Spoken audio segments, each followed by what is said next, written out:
Hello students, तो आज हम बात करने जा रहे हैं लक्ष्य सीरीज़ का पार्ट नंबर 5 के बारे में। तो हम डिस्कस कर रहे थे एचपीपीएससी पीजीटी कमीशन में जितना भी आपका बीएड पोर्शन रहने वाला है उससे रिलेटेड जो भी आपके इंपॉर्टेंट क्वेश्चन बनते हैं उसके बारे में हम डिस्कस कर रहे थे।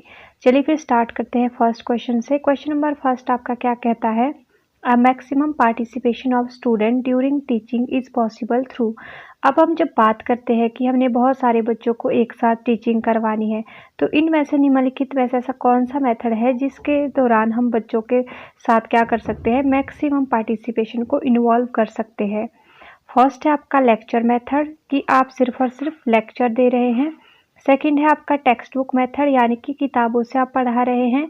फिर है आपका इंडक्टिव मेथड जिसको हम आगमनात्मक यानी कि जिसमें हम विशिष्ट से सामान्यों की तरफ जाते हैं उसकी बात करेंगे, या डेमोन्स्ट्रेशन मेथड यानी कि जहां पर हम प्रदर्शन भी साथ में कर रहे हैं, डेमोन्स्ट्रेट भी कर रहे हैं। तो इसमें से आप ऐसा कौन सा मेथड को यूज़ करोगे, आपने यहाँ पर ये बताना है, जिसकी वजह से जो है मैक्सिमम पार्टिसिपेशन जो स्टूडेंट की है वो इंक्रीज़ हो जाए, या जो बच्चे हैं वो बहुत ज़्यादा पार्टिसिपेट करें। तो इसका जो राइट आंसर है वो आपका आ जाएगा इंडक्टिव मेथड। इंडक्टिव मेथड यहाँ पर क्यों आ जाएगा? क्योंकि इसमें हम किसकी बात करते हैं, विशिष्ट से सामान्यों की तरफ जाने की बात करते हैं। विशिष्ट क्या हो गया? जो हमें पहले से पता है, जो हमने देखा है। अब देखने के बाद हम सामान्यों यानी कि उसके रूल्स पर जाएंगे, ठीक है। तो ये क्या हो गया, ये आपका आ जाता है इंडक्टिव मेथड के अंदर।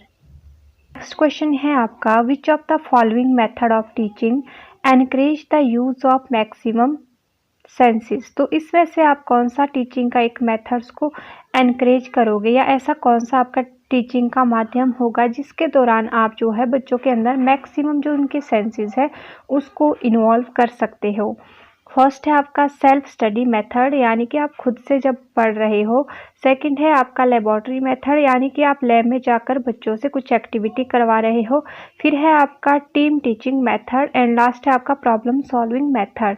तो प्रॉब्लम सॉल्विंग मेथड की अगर हम बात करें तो इसमें क्या होगा, आपकी मैक्सिमम सेंसेस का यूज़ होगा या नहीं होगा, आपने ये बताना है। तो प्रॉब्लम सॉल्विंग में हम क्या करते हैं, ज़्यादातर अपनी जो कॉग्निशन है उस पर ध्यान देते हैं, यानी कि हम अपने फैक्ट के ऊपर ज़्यादा ध्यान यहाँ पर देते हैं। फिर है टीम टीचिंग मेथड, तो यहाँ पर आपको कॉपरेशन की जो फीलिंग है वो आती है। फिर है आपका सेल्फ स्टडी मेथड, यहाँ पर आप क्या होगा, सिर्फ और सिर्फ आप चीज़ों को खुद से पढ़ रहे हैं।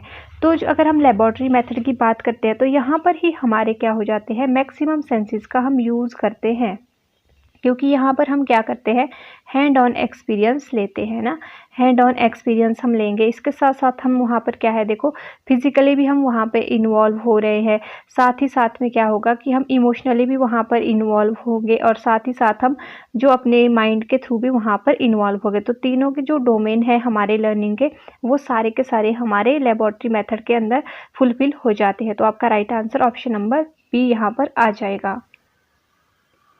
नेक्स्ट क्वेश्चन है आपका, which of the following factor does not impact teaching. अब इसमें से कौन सा एक ऐसा फैक्टर है जो कि आपकी टीचिंग को इम्पैक्ट नहीं करता है, यानी कि जो आपकी टीचिंग है उसके ऊपर वो कोई भी इम्पैक्ट नहीं डालेगा, आपने यहाँ पर ये बताना है। First one is the teacher knowledge, second one is the learning through experience, third one is the classroom activity that encourage learning, fourth one is the social economic background of teacher and student. तो जो नहीं करता है वो बताना है, जो teaching को इफेक्ट नहीं करेगा। अगर हम बात करें टीचर नॉलेज, तो ये क्या करेगा, ये कहीं ना कहीं क्या करेगा, आपकी जो टीचिंग है उसको इम्पैक्ट डालता है, क्योंकि अगर टीचर के पास सफिशिएंट नॉलेज नहीं होगी उसके सब्जेक्ट से रिलेटेड या उसका जो भी कंटेंट है उसके रिगार्डिंग, तो वो अच्छे से जो भी डाउट होंगे बच्चों को उनको क्लियर नहीं कर पाएगा। नेक्स्ट है आपका लर्निंग थ्रू एक्सपीरियंसेस, तो ये भी नहीं होगा, क्योंकि जो लर्न करते हैं हम चीज़ों को या वो हम अपने पर्सनल एक्सपीरियंस से भी बच्चों के सामने शेयर करते हैं, तो वो टीचिंग को कहीं से भी इफेक्ट नहीं करेंगे। फिर है classroom activity that encourage learning, तो क्लासरूम एक्टिविटी इसलिए तो करवाई जाती है ताकि जो बच्चों के अंदर लर्निंग है उसको एनकरेज किया जा सके। तो आपको यहाँ पर देखना है कि कौन सा इसमें से नेगेटिव स्टेटमेंट है। तो लास्ट है आपका social economic background of teacher and student, तो इसका जो राइट आंसर है वो यही आ जाएगा, क्योंकि जो सोशियो इकोनॉमिक्स बैकग्राउंड होता है किसी भी टीचर का या किसी भी स्टूडेंट का, वो ना तो लर्निंग को इम्पैक्ट डालता है और ना ही आपकी टीचिंग को इम्पैक्ट डालता है, ठीक है। नेक्स्ट क्वेश्चन है, the main objective of teaching at higher education level is. अब जो हमारा एक टीचिंग का उद्देश्य होता है कहाँ पर, हायर एजुकेशन लेवल में, वो क्या होता है उसका मेन उद्देश्य। फर्स्ट है टू गिव न्यू इन्फॉर्मेशन, कि किसी को भी आपने नई जानकारी देना है, ये उद्देश्य होता है। सेकंड है to prepare student to pass examination, कि सिर्फ और सिर्फ बच्चों को हमने तैयार करना है किसके लिए, एग्जाम को पास करने के लिए। थर्ड है to develop the capacity to take decision, यानी कि उनके अंदर जो है वो डिसीजन लेने की क्षमता को हमने डेवलप करना है इसलिए। या फिर to motivate student to ask question during lecture, कि बच्चों को हमने सिर्फ और सिर्फ मोटिवेट करना है ताकि वो जो है जब आप लेक्चर दे रहे हो उस टाइम पर जो है क्वेश्चंस को पुट कर सके। तो इसका जो राइट आंसर है वो है आपका option number C, to develop the capacity to take decisions. तो जो हायर एजुकेशन हम करवाते हैं या हायर टीचिंग जो हमारी होती है उसका मेन ऑब्जेक्टिव क्या होता है कि हमने बच्चों के अंदर उनके जो डिसीजन है, उनकी जो क्षमता है, मतलब किसी भी डिसीजन को लेकर, किसी भी जो सिचुएशन है उनके अंदर इतनी क्षमता होनी चाहिए कि वो उस टाइम पर एक सही डिसीजन ले सके। तो इसलिए ही ज़रूरी होता है हायर एजुकेशन लेवल में, ठीक है। नेक्स्ट क्वेश्चन है आपका, as chairman of an independent commission on education Jacob Dollar report the UNESCO was titled. अब हमने बात की थी एजुकेशन के 4 पिलर्स के बारे में जो कि यूनेस्को द्वारा दिए गए थे, तो उसका जो एक टाइटल था वो रखा गया था जैकॉब डॉलर के द्वारा। तो उनकी जो रिपोर्ट है उसका नाम क्या था, तो ये आपने बताना है। फर्स्ट है आपका learning the treasure with in, second है आपका मिलेनियम डेवलपमेंट रिपोर्ट, थर्ड है आपका world declaration on education for all and fourth है आपका international commission on education report. तो ये आप सभी को ही पता होना चाहिए क्योंकि ये हमने बहुत ही डिटेल में पढ़ा है। तो इसका जो आंसर आएगा वो आएगा learning the treasure with in. तो ये क्या था, उनकी रिपोर्ट का नाम था। ये भी आपको अच्छे से पता होना चाहिए। अगर आपको नहीं पता है तो आप इसके लिए प्रीवियस वीडियो को अच्छे से देख सकते हैं। नेक्स्ट क्वेश्चन है आपका, which is the most important aspect of the teacher's role in learning. तो अब आपने बताना है कि निम्नलिखित में से किसका जो एक टीचर का जो रोल है लर्निंग में वो किस स्थिति में बहुत अधिक रहता है, आपने यहाँ पर ये बताना है, ठीक है। फर्स्ट है आपका the provision of encouragement and moral support. सबसे पहले क्या होगा कि एनकरेजमेंट एंड जो मॉरल सपोर्ट है उसके लिए। सेकेंड है आपका the provisions of continuous diagnostic and remedial help, कि बच्चों को बार बार आपने क्या करना है, डायग्नोज करना है, उनकी जो दिक्कतें हैं वो देखनी है और उसके साथ साथ उनको रिमेडीज देनी है। या the development of insight into what constitute and adequate performance, या बच्चों के अंदर क्या करनी है, आपने इंसाइट को डेवलप करना है ताकि जो उनकी परफॉर्मेंस है वो बहुत ज़्यादा बेहतर हो सके। लास्ट है the development of insight into what constituent the pitfall and dangers to be avoid, कि बच्चों के अंदर हमने एक ऐसी इंसाइट को डेवलप करना है जिसकी वजह से उनकी लाइफ में जितने भी डेंजर्स है या कोई भी उनकी लाइफ में प्रॉब्लम है वो उन सबको अवॉइड करे। तो सबसे इम्पॉर्टेंट इसमें से क्या आ जाएगा, टीचर का रोल लर्निंग के अंदर, ये आपने यहाँ पर बताना है। तो इसका जो राइट आंसर है वो है आपका the development of insight into what constituent and adequate performance, ठीक है। नेक्स्ट क्वेश्चन है आपका, select the alternative which consist of positive factor contributing to effectiveness of teachings। तो इसमें से आपने जो है राइट जो क्वेश्चंस है उसका आंसर देना है कि ऐसा कौन सा फैक्टर है जो कि इफेक्टिवनेस ऑफ टीचिंग से रिलेट करता है। फर्स्ट है teacher knowledge of the subject, teacher को अपने सब्जेक्ट की कितनी नॉलेज है वो। सेकंड है communication skill of the teacher, teacher की जो कम्युनिकेशन स्किल है वो।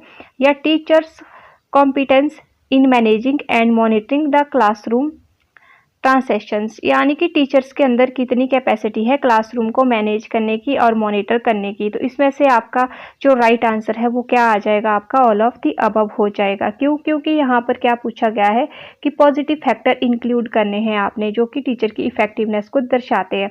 तो टीचर को सब्जेक्ट नॉलेज का पता भी होना चाहिए, कम्युनिकेशन स्किल भी उसके अंदर होनी चाहिए, साथ ही साथ उसके पास एक कॉम्पिटेंस होनी चाहिए मैनेजिंग की, किसको मैनेज करना है, क्लासरूम को, ठीक है, मॉनिटर करना क्लास को, ये सारी चीज़ें इसके अंदर आ जाती है। नेक्स्ट क्वेश्चन है आपका, which of the following factor affect teaching, choose the correct code to indicate your answer. तो ये क्वेश्चन आप लोगों के लिए है, आपने इसमें से बताना है। फर्स्ट है teachers internal locus of control, second है लर्नर मोटिवेशन, थर्ड है आपका teacher self efficiency and fourth है आपका ऑल ऑफ द अबव। तो आपने इसमें से बताना है विच of the following factor affect teaching. इसमें से कौन सा ऐसा फैक्टर है जो कि टीचिंग को अफेक्ट करता है, ठीक है, ये आपने यहाँ पर बताना है। नेक्स्ट क्वेश्चन है आपका which among the following gives more freedom to the learner to interact. तो इसमें से ऐसी एक कौन सी चीज़ है जो कि बच्चों को बहुत ज़्यादा आज़ादी दे देता है इंटरेक्ट करने के लिए। फर्स्ट है यूज़ ऑफ फिल्म, सेकंड है लेक्चर बाय एक्सपर्ट्स, थर्ड है स्मॉल ग्रुप डिस्कशन, फोर्थ है viewing country wide classroom programme on TV. तो आपने बताना है कि इसमें से कौन सा एक जो फैक्टर है वो इंक्लूड हो जाएगा। तो वो हो जाएगा स्मॉल ग्रुप डिस्कशन, क्योंकि एक छोटा सा अगर ग्रुप डिस्कशन हम करेंगे तो बच्चे अपने जो व्यूज़ है उसको फ्रीडमली रख पाएंगे, और साथ ही साथ में इसके अंदर क्या हो जाएगा, बहुत ही ज़्यादा ये इंटरेक्टिव हो जाती है जब हम इस तरह की टीचिंग्स क्लासरूम के अंदर करवाते हैं। नेक्स्ट क्वेश्चन एक स्टेटमेंट है आपका, आपने ये बताना है value has been closely linked with interest, this statement has been given by. तो ये किसका मानना है कि जो वैल्यू है वो किसके साथ क्लोजली लिंक्ड होती है, वो हमारे इंटरेस्ट के साथ रिलेट करती है या क्लोजली उसके साथ लिंक्ड होती है। फर्स्ट है JS मिल्स, सेकेंड है आपका JB पेरी, थर्ड है आपका WM urban and the fourth है आपका DS मैकोन्जिया। तो इसका जो राइट आंसर है वो है आपका JB पेरी। तो ये स्टेटमेंट भी आपकी इम्पॉर्टेंट हो जाती है, क्योंकि इस तरह के जो क्वेश्चंस है वो हमने प्रीवियसली जो भी एग्जाम आए हैं उसमें देखा है कि डायरेक्ट स्टेटमेंट पूछ ली गई। नेक्स्ट क्वेश्चन है आपका the ultimate human value are of the natures of. तो ये आपने बताना है, तो जो अल्टीमेट ह्यूमन वैल्यू है वो क्या है ये आपने बतानी है। फर्स्ट है आपका स्पिरिचुअल, सेकंड है आपका फिजिकल, थर्ड है आपका इंटेलेक्चुअल, फोर्थ है आपका नन ऑफ दिस। तो अल्टीमेट ह्यूमन जो वैल्यू का नेचर है वो क्या होता है, वो होता है स्पिरिचुअल। तो इसका राइट आंसर आपका ऑप्शन नंबर A आ जाएगा। नेक्स्ट क्वेश्चन है आपका the common technique to help people beings the creative processes. तो इसके अंदर क्या है कि कॉमन टेक्निक आपने बतानी है जिसकी वजह से जो लोग हैं या इंसान है या बच्चे हैं तो वो क्या बन जाते हैं, उनके अंदर एक क्रिएटिविटी का जो प्रोसेस है वो आ जाता है। First one is the calculation, या उनको हम कैलकुलेशन करने को देंगे, सेकंड है आपका थोनेस एंड थर्ड है आपका ब्रेनस्टॉर्मिंग, फोर्थ है आपका मेंटल शॉर्टकट्स। तो इसका जो राइट आंसर है वो है ब्रेनस्टॉर्मिंग। ब्रेनस्टॉर्मिंग क्या होता है, एक तरह का हमारा लर्निंग या टीचिंग का मेथड होता है जिसके अंदर कि हम क्विक बच्चों के अंदर जो है रिस्पांस को जनरेट करने के लिए इसका हम यूज़ करते हैं, जिसके थ्रू जो बच्चों के अंदर एक तरह का क्रिएटिव प्रोसेस है वो एक तरह से बहुत जल्दी से उनके अंदर जो है वो रिस्पांस देना शुरू कर देते हैं चीज़ों के बारे में, और उनकी जो क्रिएटिविटी है वो भी एनहांस हो जाती है। नेक्स्ट क्वेश्चन है आपका the role of a teacher in inquiry based learning is of. अब जब भी हम इंक्वायरी बेस्ड लर्निंग की बात करते हैं तो उस टाइम पे टीचर का क्या रोल रहता है। First one is the delegator, second one is the instructor, third one is the facilitator, fourth one is the formal authority. तो यहाँ पर जो टीचर का रोल रहता है वो एज अ फैसिलिटेटर रहता है। वो क्या करता है, थोड़ी बहुत जितनी भी बच्चों को ज़रूरत होती है उनके अकॉर्डिंग वो उनको फैसिलिटी प्रोवाइड करवाता है, ठीक है, इंक्वायरी बेस्ड, यानी कि इंक्वायरी के थ्रू बच्चे जहाँ पर चीज़ों को सीखते हैं। तो ये थे हमारे आज के कुछ एक क्वेश्चंस। आई थिंक आपको कुछ सारे ही इसमें से समझ आ गए होंगे और कुछ एक आपको एग्जाम में भी देखने को मिले। तो मिलते हैं जल्द ही नेक्स्ट वीडियो में, नेक्स्ट जो हमारी PYQ सीरीज़ रहेगी उसके साथ। तब तक के लिए bye bye and thank you for watching.